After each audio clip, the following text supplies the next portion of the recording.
Hello everyone, Andy Warren and Stuart Watson here. We're counting down the days to the second East Anglian derby of the season. Apologies for starting a bit late. We got waylaid Mick McCarthy style, but I think we're a bit earlier than he is usually for his weekly press conferences, which you can see tomorrow. But we're here to look ahead to the game. So if you're watching out there, get your questions in. Let us know your thoughts ahead of this weekend's game. Stu, we'll start with the mood in the camp. We're going into this game off the back of a miserable 0-0 draw at home to Burton Albion, and I think as a result the mood in the camp, both fans and players, is a bit lower than you would expect maybe going into an East Anglian derby. Yeah, I think last weekend we said prior to last weekend that both Ipswich's and Norwich's result and performance would go a long way to determining the mood heading into this one. Ipswich, of course, produced their worst home performance of the season to draw 0-0 against rock bottom Burton.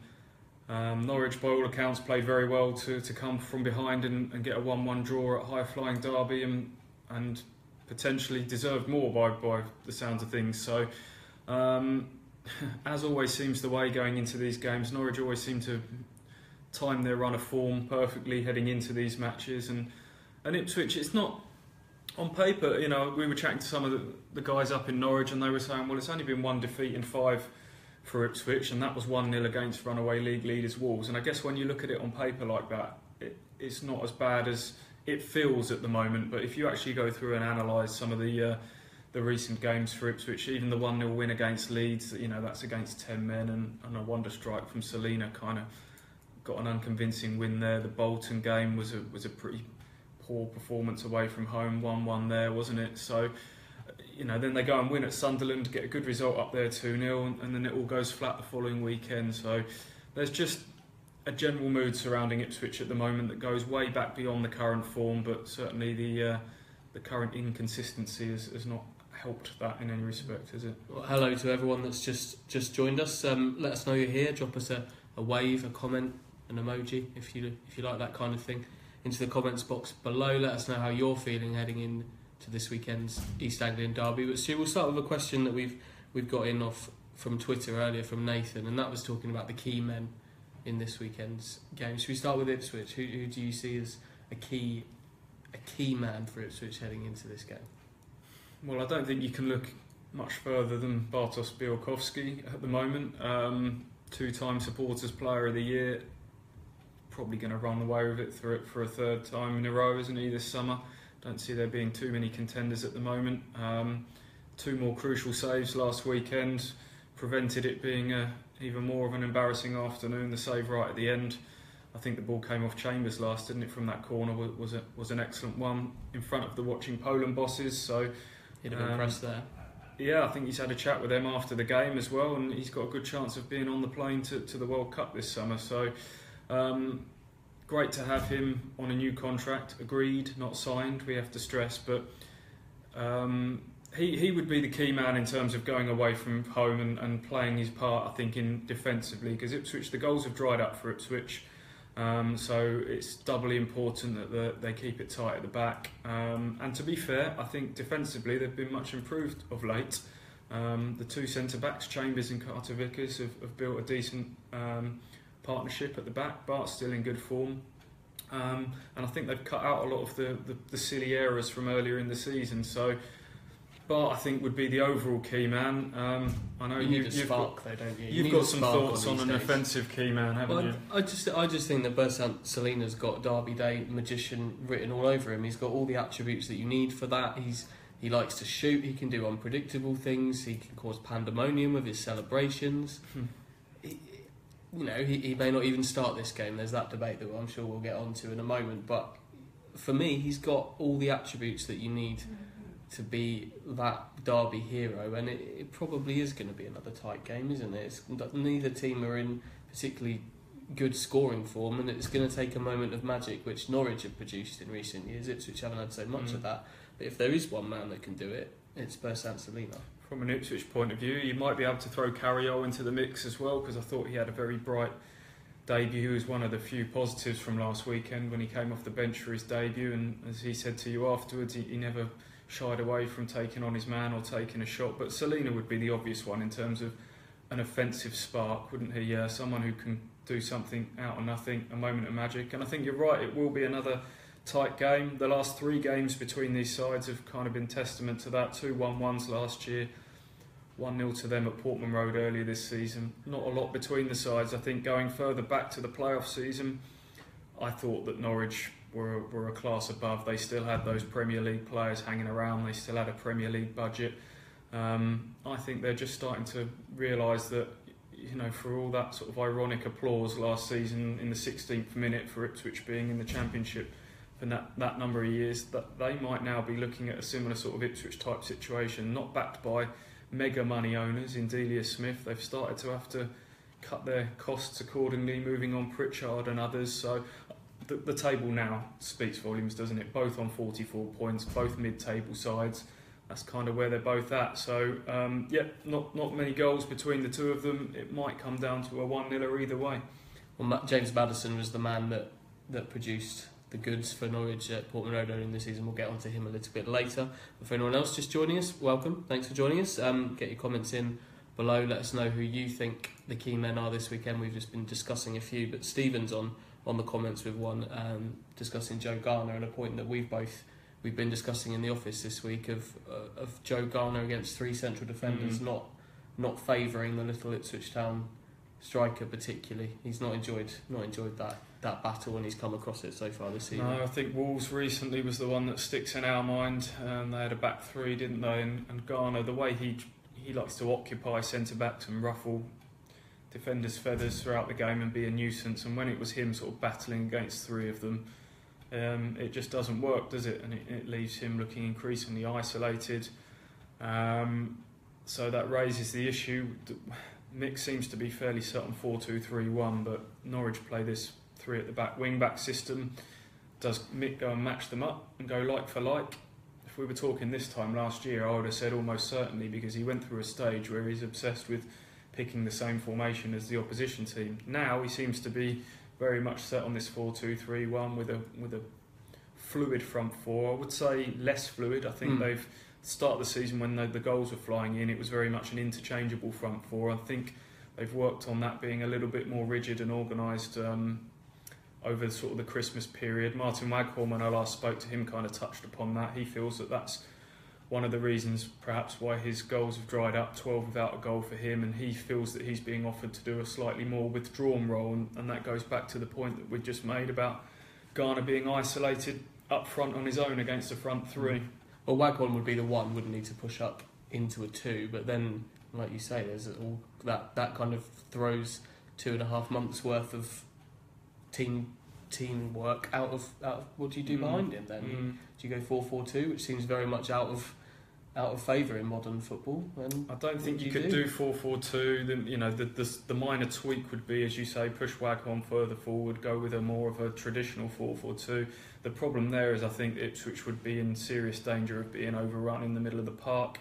They lost the midfield battle against Burton last weekend. Now, with the greatest respect to Burton's 3 in midfield, if they went in one man light against Norwich's midfield, which includes the in-form James Maddison, Leitner, the latest German recruit, who they seem to be very much cooing over north of the border at the moment, and Alex Tettey as well, that we know a fair bit about. So I think Ipswich definitely need to go 3v3 in the middle of the park, whether that be 4-2-3-1 or a 3-5-2 type system. I can see a lot of positives for going 3-5-2 the more I think about it, actually, because I think it would enable you to bring Adam Webster back into the team, and I think playing in a 3 would really suit Adam Webster, because he can bring the ball out from the back. He's got a bit more of that freedom to get his creative game going, and Ipswich badly lacked creativity last weekend. So that would be one area, and the second area would mean that you could play 2 up front, which would it goes back to the original point that we're talking about. But do Ipswich have 2 good enough wing backs? That would be the counter argument to that. Jacob on the comments is talking about Grant Ward. Not as a wing back in this particular comment, but he's saying a huge role on song, unbelievable, but too inconsistent. He's got the makings of a wing back, hasn't he? He's got the attributes there. He just doesn't play it all that often. I think so. Yeah, I think if they were to go with that wing back system, I'd be going Knudsen and Ward. Neither Spence or Orfer have been particularly convincing over the course of this season, I think it's fair to say. So Grant Ward, I think, has got the making of a right wing back in him. He's certainly got the energy. He's defensively diligent, and but talking about his inconsistency, the last 2 games have summed that up in a nutshell. I thought he was outstanding up at Sunderland. 9 out of 10 rating for me. I thought he was incisive, he took people on, he got crosses in on the run. Obviously played a big part in that second goal. Excellent up there, and then pretty anonymous against Burton last weekend, and got the hook in that game. So that kind of sums up not just Grant Wall, but sums up Ipswich as a whole at the moment. Just can't get any kind of consistency or positive momentum going. Arthur says, isn't Kenlock an ideal left wing back? And yes, he is, but for whatever reason, Mick doesn't. You get the impression that Mick's probably isn't completely convinced by Miles Kenlock. He'll come in, have a good game, and then you won't see him for 3 weeks. He wasn't on the bench last weekend. I'm torn on this Miles Kenlock one, because I think he's a good player in the making. I really do. And I think when I looked at Kenlock and Emmanuel last season, I definitely thought Kenlock was the sort of more matured, rounded player. I think you could tell very much with Josh that there were some raw edges, and I could maybe understand the loan out to Rotherham and League One. But Kenlock, I think, looked a more mature, championship ready player. He's never let them down when he's been in the team. Offensively, he's very good. But I can see the counter argument of what Mick says, that Knudsen is just ahead of him in the pecking order at the moment. And I was looking at the assist stats, and it surprised me that Jonas Knudsen, I think, has now got 7 assists this season, which puts him right up in the sort of top 5-6 players for assists in the whole of the championship. So he is contributing in that respect. He's done that quite quietly, hasn't he? You don't leap off and say, "Oh, Jonas Knudsen's a good outlet for creating goals," but he's done it consistently. Yeah, he's not in the Cresswell or the Mings class of left back. Huge boots to fill in that respect, but I think he's just quietly sort of got better, and he's just a very solid championship player. He has his off days on the ball.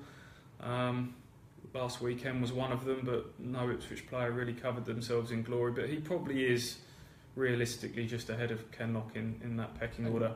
You've got to play him in the derby as well. He loves a derby. Yeah, can't leave him out of this one. How many goals has he got now in it? Well, 2. Well, he scored in both games last season, didn't he? And he was a lick of paint away from opening the scoring at Portman Road, wasn't he, fairly early on back in October? And I think if that had gone just inside the post, it could have been a completely different story that day.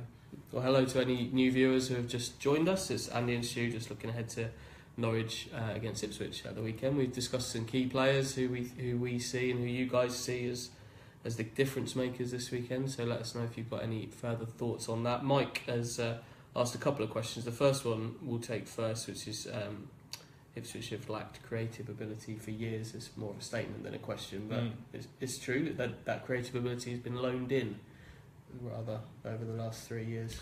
Yeah, and 2 different types of creative ability. Obviously, you've got the flair, wide creative talents, which, as you say, have come through sort of Premier League loanees with Fraser, Tom Lawrence, now Bursant Selina. But I think probably the question or the statement is probably more centred around the centre of the park, and that's been the problem, hasn't it? That's been the issue, and I wrote that in sort of my snap verdict after the game last weekend, that for years Ipswich have cried out for a midfield general like Jim Magilton.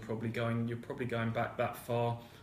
Maybe David Norris you'd put in that bracket as well. Yeah, I think Tommy Miller was a creative midfielder in his own way, rather than sort of unlocking defences. He drove through them, but Ipswich have lacked that as well. So yeah, and to be fair to Mick McCarthy, I think he identified that last summer, and that's why they'd gone out and signed Emir Hughes on, what was a bigger financial deal than they're used to. £1 million transfer fee, and I think was it 4 or 5 year contract for him, which is kind of breaks what they're used to doing. So I think they kind of saw him as being the answer to those creative issues, and we'd seen enough from that exciting loan spell at the back end of last season that he could have been the man to do that. And we've said this in recent videos and podcasts. Mick McCarthy has said that his midfield 3 this year that he had in mind was Hughes, Adeyemi and Scoos, and I think there would have been a really good balance. Those 3 would have each brought different qualities to the table. Hughes would have been the creative spark, Adeyemi would have been the box-to-box energy, and Scoos would have been allowed to concentrate on that protecting role that he does, intercepting and all the rest of it in front of the back four. But two of those three have obviously been robbed through injury. I think Connolly's has added a bit of dynamism to the midfield. But Waghorn in that three, it's another example to me of a square peg in a round hole. Martin Waghorn's best position is further forward. I think we saw the best of him during those two games when Garner was injured. He was signed and put a number 9 on his back to play that role, and he's another one that's being asked to do a job that's not really utilising the best of his abilities at the moment. They won both those games, I think. We spoke to Cole Skews yesterday, and he's up for the job of doing a man marking role on James Maddison. He's the guy we're fearing, isn't he? Maddison. Yeah. Well, I think Norwich fans are basically enjoying him while they can. I can only go on what others have been saying, but they reckon he's really is the real deal. And there was talk of Liverpool, I think, during the January transfer window, and he won't just be going to the Premier League. I think he'll be going to the top end of the Premier League. The way he's going, 21. He is their star man without doubt, and he was the man that made the difference in the first game. And keeping him quiet is going to be a big part of Ipswich getting anything from this game. We'll see if they can do that, or even if they do a man marking job. You don't see an awful lot of those these days of proper man marking. A couple of comments on here is kind of points to an overarching theme that's perhaps a reason why this build up to the derby hasn't been quite so excitable, quite so passionate so early in the week, and that is Mick McCarthy's future. It's an overarching issue now, isn't it? I think it's probably right that we try and look at this game as the big game that it is, but over all of that is the feeling of Mick's future and everything else. It's hard to get away from. I've never known a sort of atmosphere like this building up to a strange. derby. They're big games, and yet it's kind of overshadowed by everything else. The bigger picture at the club, Mick's future, the limited funds under Evans, so many of these topics that just kind of keep swirling around, heading for 17 years in the Championship and all the rest of it, lowest league attendance in 20 years last weekend. All that's kind of made the derby just feel, in many ways, just like the next game that's coming up, and I've never known it to be like that with the derby game. And I think, and I don't say this lightly, I think some fans are almost not even that worried about the result at the weekend, and that sounds like a really strange. Of course they want them to win, but I think some people, and I know I can see it now, if Ipswich do find a way to win on Sunday, the initial comments from a lot of people will be papering over the cracks and all the rest of it. So that kind of tells you what the mood is amongst Ipswich fans at the moment. They want some clarity for the future. They want to really believe in this longer term project. And we got a bit of criticism this week in one of the web chats saying that how some of the coverage by our colleagues at the sister papers up the road in Norfolk, the EDP and the Norwich Evening News, were being a lot more positive about Norwich despite the two teams being level on points in the table.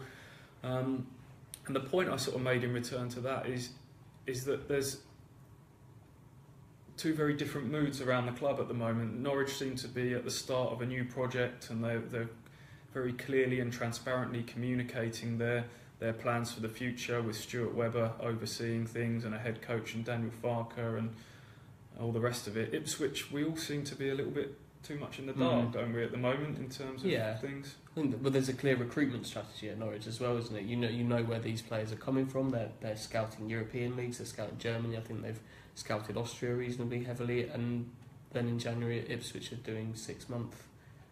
openly doing 6-month deals, and it is the future, that the lack of looking to the future.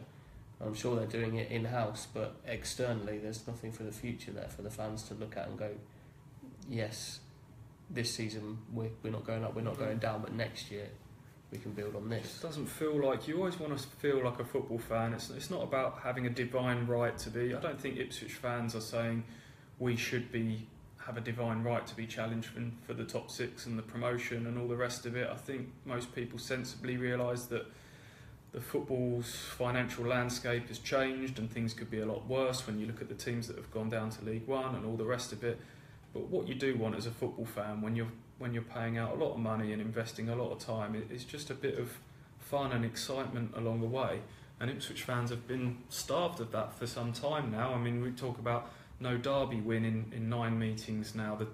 The record on television is terrible.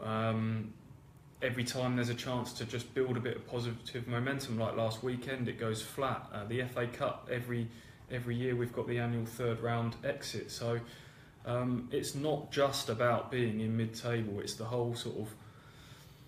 It's a far bigger picture than that, isn't it? And as you say, the 5-point plan, okay, that's been made public, but for me, I don't believe in it enough, because Marcus Evans doesn't talk about it, Mick McCarthy doesn't talk about it, and it's very admirable on paper what they're going to try and do, and it's sensible in many ways, but we're not seeing enough evidence of it, and we're certainly not being made to believe in it enough for my money. Well, Arthur back on the comments again. Season ticket prices must be coming up soon. That must be a big thing for the club now, because this Norwich game is kind of the last big point of the season. If for a side that, let's face it, aren't going up, not going down, how do you mark it next season? And that all ties into what we've just discussed.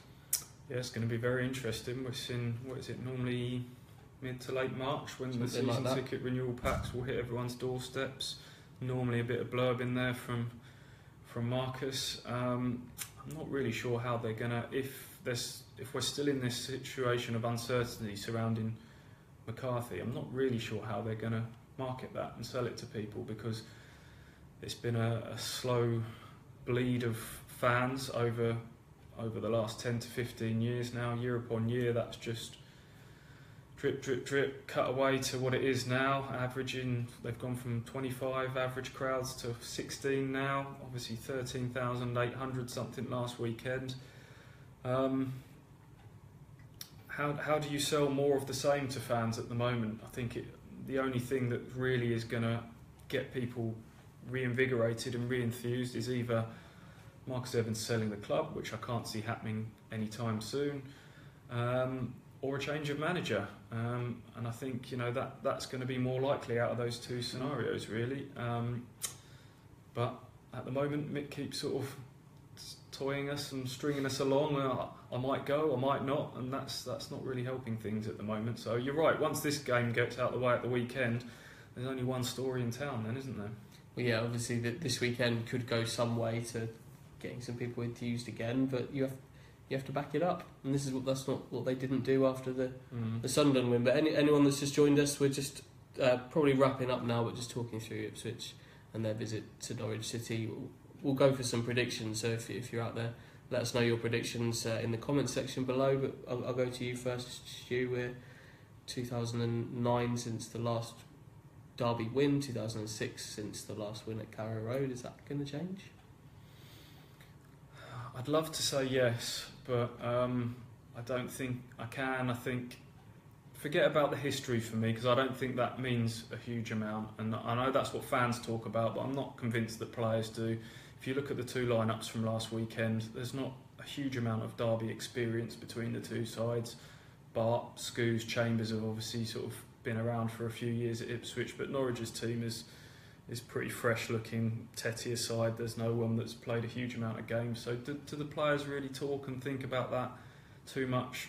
I'm not convinced. Even Tommy Smith's move on, even Luke Hyam, proper Ipswich boys, not likely to be starting, is he? Norwich haven't got any real homegrown players in there, so I'm not, this whole feeling of ominousness about it, I'm not worried about that. What worries me more is the current form, and Norwich always seem to time their form going into these games, and they've had some good results recently. They've beaten Brentford and Middlesbrough 1-0. They got a 1-1 at Derby last weekend.